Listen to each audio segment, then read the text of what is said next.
so much has been said about the Arkham games by so many different channels that I'm sure anything I say will probably be a repeat of someone else at some point in time.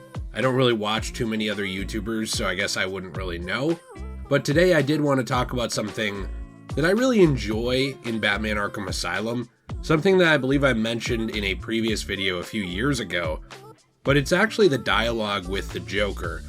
And it's dialogue that's completely missable for the most part. I've actually read a lot of accounts on Reddit and other places, even in the comments here, about people who didn't even know this was a thing when I originally mentioned it. And it's something I think is really fun because these games continue to actually, I guess, impress people in new ways. Yeah, maybe you've played through the game 15 times and you know everything that it has to offer, but at the same point, there's somebody playing through it for their very first time who maybe doesn't know about all these things, or maybe is just discovering them for the very first time themselves. And I love games like this, same with game series like Metal Gear Solid, games where when you do subsequent playthroughs and maybe you do things a little differently, you can actually find something that you hadn't found before. That's pretty much how this system works with Batman Arkham Asylum and the Visitor Center on the island. Now, before we go any further, if you enjoyed today's video, please be sure to leave a like and subscribe. I appreciate you all very, very much. We continue to grow, towards 1 million, one subscriber at a time. So I think someday, by the time I'm 90, we will get there. But in the meantime, I appreciate you all very much, and let's hop back into the video. Now, over the course of playing the Batman Arkham Asylum story, or also the Return to Arkham version of Batman Arkham Asylum, you will notice that as you pass by the Visitor Center, if you're kind of watching it closely, there are groups of different thugs that appear here periodically over time, and actually the outside of the Visitor Center will change. Now, a lot of people always thought that this was just leading up to the ending, when it's pretty much where the Joker party is. You go in there, you have kind of the big finale, you fight Titan Joker, and that's the end of the game, right? That's why they're building it up. That's the whole point. But if you enter periodically throughout the story, you will actually get all kinds of different dialogue from Joker, talking about different points in the game, and even psychoanalyzing Batman in different ways and talking about, different things with his character that I thought were really interesting. And I wanted to go over a couple of those clips today and just kind of show you a couple of the things that are missable. There's a lot more than this, but these are just a few that I wanted to take a look at and highlight today. Patient continues to show bizarre and irrational tendencies. On continued observation, it is clear that he believes he can in some way influence the inevitable destruction of this city. Tests prove what can only be described as a buried messiah complex. I fear he is untreatable.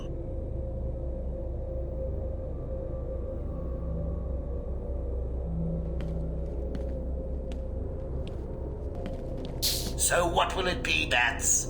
You and me caught in this eternal struggle. One destined to kill the other. What will we do when one of us wins? Have you even considered it? Terrifying, isn't it? Now, while the first clip I showed you was Joker basically psychoanalyzing Batman, and I believe getting some things correct about him while also fundamentally misunderstanding him at the same time, which is, it's an interesting dynamic Joker and Batman have always had. Joker thinks he understands every layer of Batman, but he doesn't. He doesn't fully understand the layer of Bruce Wayne. He doesn't fully understand who he is. He understands who he sees Batman as and who he wants him to be. But he also does have a pretty good read on parts of him. So that's kind of the first clip I showed, but the second clip, I think, is where it gets really interesting, because this is it's a sentiment that's shared across a lot of Batman media. That you can even see it in things like The Dark Knight, where they kind of make reference to doing this kind of struggle forever. But it's really clearly something inspired by Batman: The Killing Joke. Now, this was a graphic novel by Alan Moore. It's one of the most famous Batman stories probably ever written, and it was turned into a movie that could have been a lot better. But when Batman is actually visiting Joker in Arkham Asylum, there is an exchange where Batman is trying to reach Joker psychologically and trying to get him to kind of give up on the trajectory of insanity that he's on, saying, "Hello, I came to talk.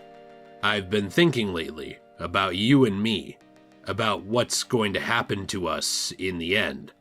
We're going to kill each other, aren't we? Perhaps you'll kill me.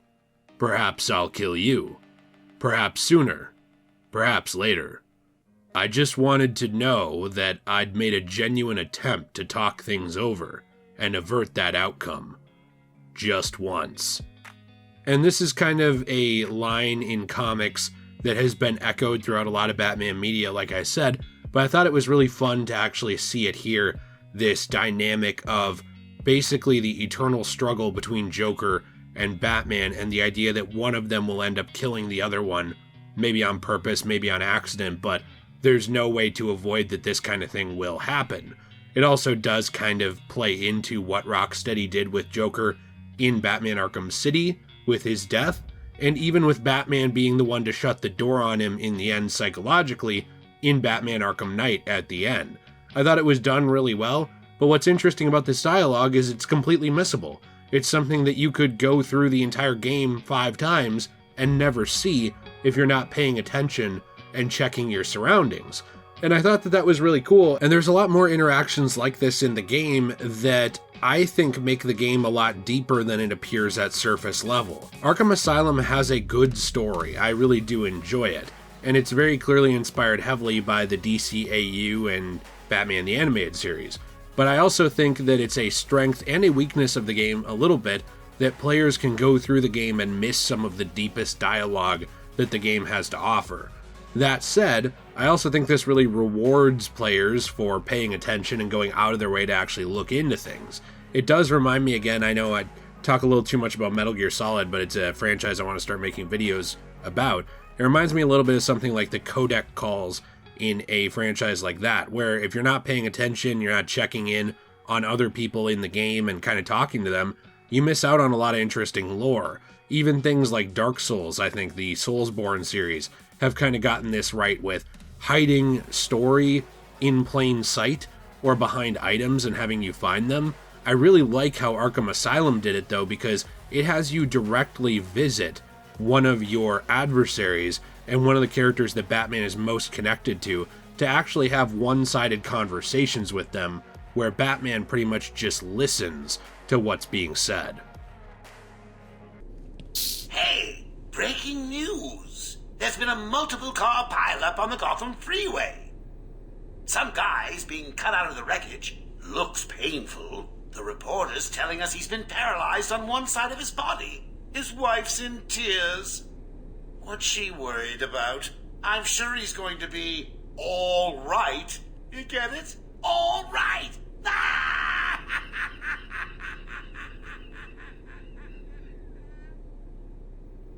Something I love about these interactions is that they go from very serious to absolute morbid comedy like the last one that I just showed you, and you never really know what to expect or what you're going to hear Joker say. I like how it plays into the very unpredictable nature of the character. Sometimes he's being serious, sometimes he's just screwing around. He wants to play this game with Batman, and I find it very interesting, and I really like the way that it was incorporated into the game.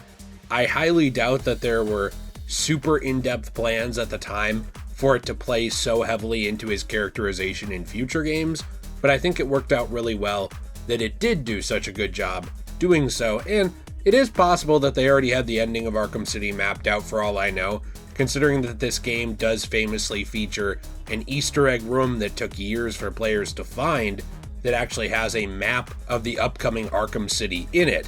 And that was years before the game ever came out. So Rocksteady was doing a lot of really interesting work with these characters, all the way back even in Arkham Asylum.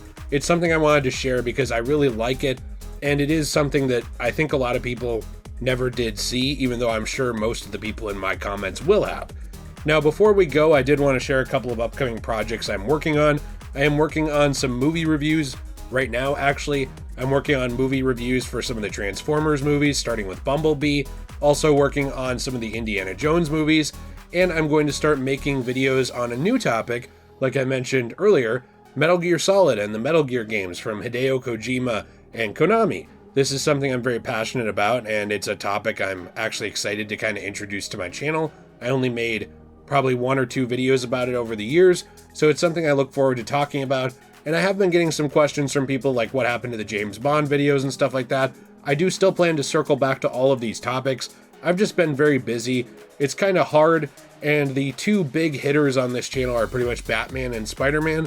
So I really try and cover both of those characters while also covering a lot of this other stuff over time and doing my best to kind of, make everybody happy and have a fun time. So I hope you'll check out the upcoming videos. If you do want to help support the channel going forward, we do have a membership program down below where you can click join to get access to exclusive videos, perks, emojis, all kinds of other stuff, membership badges, and help the channel out every month. We also do have a Patreon with exclusive rewards. Our other channel, Degenerate Plays, is a channel where we hang out, play games podcast style. My wife Jill has a channel, Magical Jill, where she reviews collectibles, does anime videos, all kinds of other stuff. I'm over there too. And finally, we have our own store, which is enchantedglamour.com or magicaljill.com, where you can actually go in order to buy repurposed comic book resin pieces out of comic books that were going to be put in landfills. They've been transformed into really cool decorations and pieces for houses. And also, we do have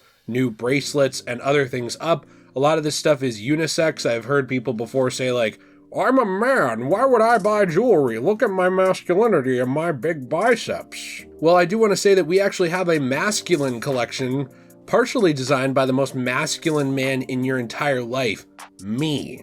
You don't know a more masculine man than me. I guarantee that you don't. Your father? No way. Your uncle? Probably not. I'm pretty much like, what's that meme from Twitter? You may not like it, but this is what peak performance looks like, okay? You can rest assured when I tell you that this masculine collection would look good on your manly arms, or perhaps they would look good on your androgynous arms, or even your feminine arms. I don't know what you like to wear, whatever you like to wear. This is a very good recommendation from me. So I hope you'll check these things out. Have a fantastic day. Thanks for your support. And as always, everyone, stay shui.